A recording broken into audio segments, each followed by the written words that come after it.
What's the scariest thing you've ever seen? I was 22 when this happened, and yeah, you can believe it or not, I honestly don't care anymore. My stepmom was losing her fight with cancer, and everybody knew where it was headed. That night, I was lying in bed with my 9-year-old little brother, just holding the kid together with duct tape and fake confidence. I kept telling him, she's gonna be okay, it won't hurt anymore, which, looking back, was technically true. Life loves those messed up technicalities. Around 3 in the morning, out of nowhere, my brother sat straight up like somebody hit the pause button on reality. He smiled at the bedroom door and said, "I promise to be a good boy, Mommy. I love you." Here's the part nobody believes. My stepmom had been bedridden for weeks. She couldn't even stand anymore. But for one tiny heartbeat, I swear I saw her standing in the doorway wearing that ridiculous oversized fur coat she loved. She wasn't sick, she wasn't scared, she just looked relieved, like someone who'd been carrying a refrigerator uphill finally got to set it down. She smiled at us, then she was gone. Just gone. Like fog disappearing the second the sun shows up. My brother curled right back up and fell asleep maybe 2 minutes later, like nothing even happened. Meanwhile, I was sitting there wondering if I'd finally snapped because apparently grief likes to speed run your brain before the funeral even starts. I walked into my dad's room to check on her. He was already awake. He looked at me and quietly said she'd passed away about 30 minutes earlier. Maybe exhaustion messed with both of us. Maybe our brains stitched together something they desperately needed to survive the night. Or maybe she really stopped by one last time to make sure her kids were going to be okay before clocking out for good. I don't know. I just know that smile is burned into my head clearer than most real memories, and honestly, if that's my brain making stuff up, it's got incredible timing. Story 2. Back when I was a missionary in South Africa, I had one night that still messes with my head years later. It was New Year's Eve, and sometime around the middle of the night, I woke up ridiculously thirsty.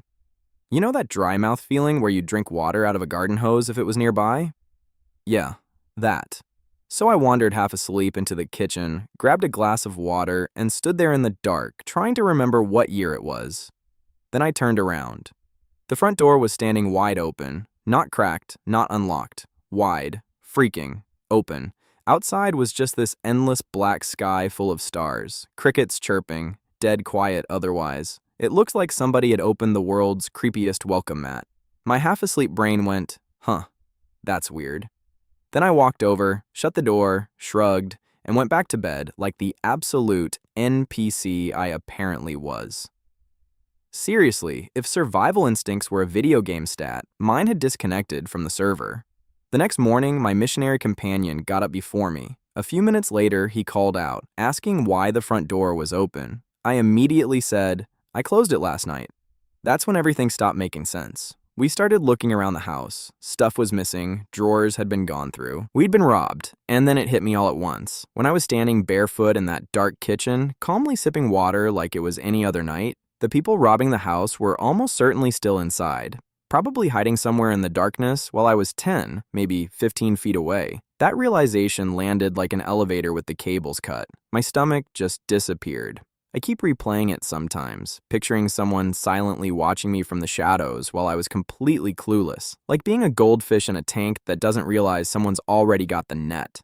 Nothing happened to us. They took what they wanted and left. But honestly, I almost wish I'd never figured out the timeline, because closing that front door felt harmless at the time. Looking back, I may have accidentally locked myself inside the house with the people robbing it. Yeah, I still get goosebumps every time I think about it. Story 3. A few years ago, sometime between 1 and 3 in the morning, I was sitting at a red light on this empty rural road in New Jersey. You know the kind of intersection where there's absolutely nothing around except trees, darkness, and enough silence to make you suddenly aware of every bad decision you've ever made. Straight across from me was this stretch of road with thick woods on the left and a few houses way off to the right. I'm just sitting there listening to music when I catch something moving at the edge of the trees. At first, I wasn't worried. Around there, if something's rustling in the woods, it's usually a deer or a bear. Neither is exactly supernatural. One just totals your car, the other totals you. Nature likes to keep the options balanced. I flicked on my high beams, but they didn't quite reach the tree line. Then I saw more movement. Not one thing, several. Too much to make out. Just shapes shifting around in the darkness. It looked like the woods themselves were fidgeting, like somebody was shaking a black blanket and expecting me not to notice. The light finally turned green. I made my left turn and drove off because, contrary to every horror movie ever made, I had exactly zero interest in investigating mysterious midnight movement in the woods. Curiosity kills the cat. Common sense gets the cat home for breakfast. The next morning, I drove the exact same route to work. When I got to that intersection, the whole area was lit up with police cars, ambulances, and crime scene tape right where I'd seen the movement.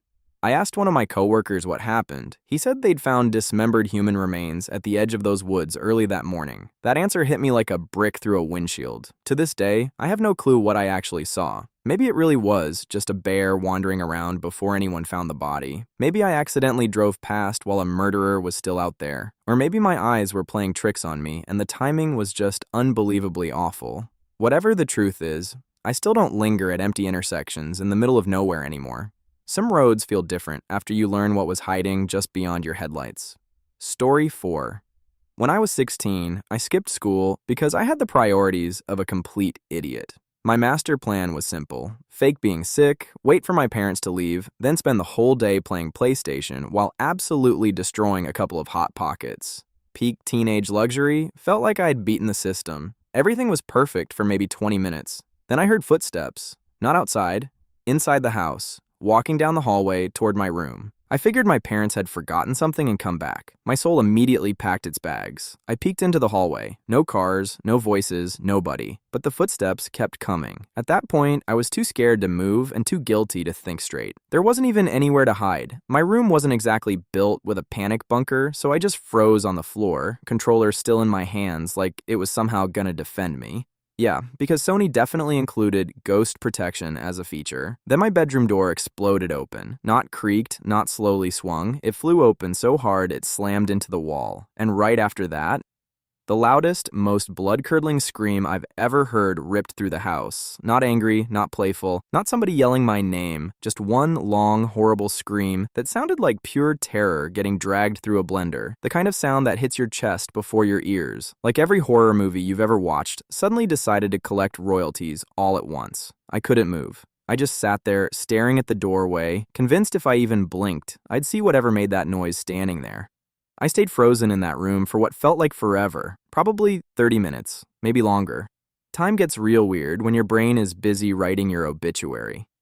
Eventually, I forced myself outside and waited in the driveway until my parents got home. No chance I was going back in alone. Forget getting grounded. I was prepared to confess every bad grade I'd ever gotten if it meant not stepping back into that house.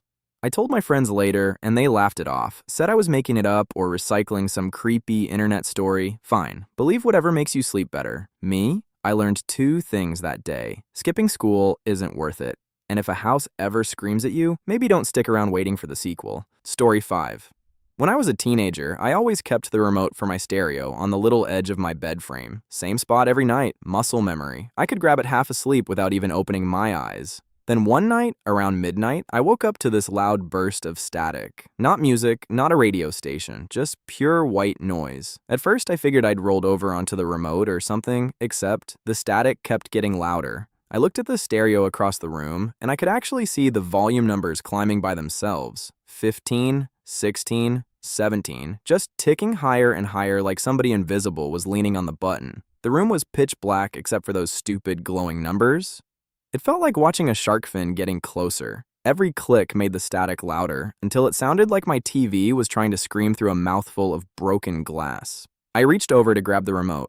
Nothing. Not on the bed frame, not under my pillow, not in the blankets. Now I'm half awake, half convinced my heart is trying to file for divorce. The stereo is still cranking itself louder, and I'm standing there thinking, awesome. Either my electronics are possessed, or I'm about to get murdered by a Radio Shack clearance sale. I finally bailed out of bed, sprinted across the room, and slapped the power button on the stereo. Silence. The kind of silence that's somehow worse because your ears are still expecting the noise. I flipped on the bedroom light and started looking for the remote. Found it shoved way under my bed. Not just underneath, way back in the dead center where you have to practically dislocate a shoulder to reach it. Like somebody had intentionally pushed it as far back as possible, which would have been impressive. Considering I lived alone in that room and definitely wasn't crawling under my bed at midnight for fun, that's basically volunteering to meet whatever monster pays rent under there. Could there have been some weird electronic glitch? Sure, maybe. But I still have absolutely no explanation for how the remote ended up buried under the middle of my bed. and honestly, I never looked under there at night again. Some mysteries can keep their damn privacy. Story 6. I was working in Lagos, Nigeria, and one night I was sitting at this bar overlooking one of the lagoons near Lekki, just trying to unwind after work. Nothing fancy, just a drink, warm air, and pretending my inbox didn't exist for 5 minutes. Then I noticed something floating toward the shore. At first I thought it was trash. Then it got closer. It was a naked guy. Well, almost naked, just underwear, face down, completely motionless. I damn near launched myself out of my chair. I waved the waitress over, pointing at the water like, am I losing my mind? Or is that an actual dead body? She looked over, made the tiniest annoyed face, like I'd complained there wasn't enough ice in my drink, and walked back inside. I'm thinking, okay, she's calling the cops. Finally. Normal human reaction. Nope. She came back carrying this long wooden pole with a rusty nail stuck on the end. Not improvised either. This thing looked worn in, like it had enough mileage to qualify for an oil change. She hooked the guy right through the backside and casually shoved him back out into the lagoon. That's it. No panic, no screaming, no dramatic music. Just boop, back into the water you go, like she was pushing a shopping cart with one bad wheel. I just sat there frozen, trying to process the fact that they'd apparently built a specialized corpse poking tool. You don't invent version 2.0 of a stick unless version 1.0 got used way too damn often. I don't know what happened after that. I just remember staring at the water, realizing I'd completely lost my appetite, and thinking maybe I'd just witnessed the most horrifying example of not my problem the planet has ever produced. Try telling people that story later, though. They either think you're exaggerating or assume the drinks were stronger than you admitted. Story 7. I was maybe 4 or 5 years old, so yeah, take childhood memories with a grain of salt. Brains at that age are basically running on crayons and juice boxes. But this is one memory that's never faded. We lived in a pretty rough neighborhood where everybody kept an eye on everybody else's business because you almost had to. One night, I was staring out the apartment window when I saw a woman from a nearby building with her little boy. He was riding one of those cheap plastic tricycles in the parking lot, just circling around while she stood nearby. After a minute, she went back inside. I figured she forgot a jacket or something. She couldn't have been gone more than 3 minutes. Then a car pulled up. It wasn't speeding. It wasn't screeching tires. It just rolled in like it belonged there. Someone jumped out, grabbed the kid, threw him into the vehicle, and they were gone, almost before my brain understood what I'd seen. It happened so fast it was like watching a magic trick, where the only thing that disappeared was someone's entire world. A minute later, his mom came back outside. She looked around, called his name, then louder. Then she started running. Even as a little kid, I knew something was horribly wrong. I ran to tell the adults in our apartment. The other kids who'd been looking out the window backed me up. We all said the same thing. Nobody believed us. They brushed it off like we were making up stories because kids apparently can't tell the difference between cartoons and real life. Maybe they thought we'd confused a family member picking him up. Maybe they just didn't want to believe something that awful could happen right outside. Honestly, I still hope that's what it was. I hope my memory twisted itself into something scarier over the years. Childhood memories are weird like that, but every now and then, I'll remember that woman coming back outside, looking around with that growing panic, and it still hits me like a punch to the chest. Some memories don't haunt you because you know they're true. They haunt you because you'll probably never know if they were. Story 8. A few years back, I was hiking through the Rockies by myself, which already tells you I wasn't making great life decisions. Somewhere along the trail, I tore a muscle along the side of my foot. Every step felt like somebody was jamming a screwdriver into my ankle, so now I'm miles from town, limping like a bargain bin pirate, wondering how exactly I was going to explain this to search and rescue, assuming they ever found me. Then I saw the bear, not a black bear, not a grizzly, a white bear. It was just sitting there off the trail, watching me. I don't know if it was a spirit bear or some weird color variation, but in that moment, my brain didn't care about biology. It just went, well, this is how I die, torn apart by the world's most majestic murder pillow. The bear didn't move. It just stared at me. Then it casually scraped one paw across the dirt toward the direction of town. That's it. Almost like it was saying, keep going, genius. Yeah, I know how insane that sounds. I barely believe it myself, and I was standing there. So I kept limping, never taking my eyes completely off it. The bear stayed exactly where it was, just watching until I disappeared down the trail. 5 minutes later, and I'm not exaggerating, a wolf stepped out. The freaky part? It was limping on the exact same foot I was. Same awkward hitch, same uneven stride. It looked at me for a second like we were two exhausted coworkers clocking in for another miserable shift, then just wandered past without a hint of interest. The whole thing felt like nature was glitching, like someone copied my walking animation and pasted it onto a wolf. I made it back to Jasper just fine, but I've never been able to explain that day.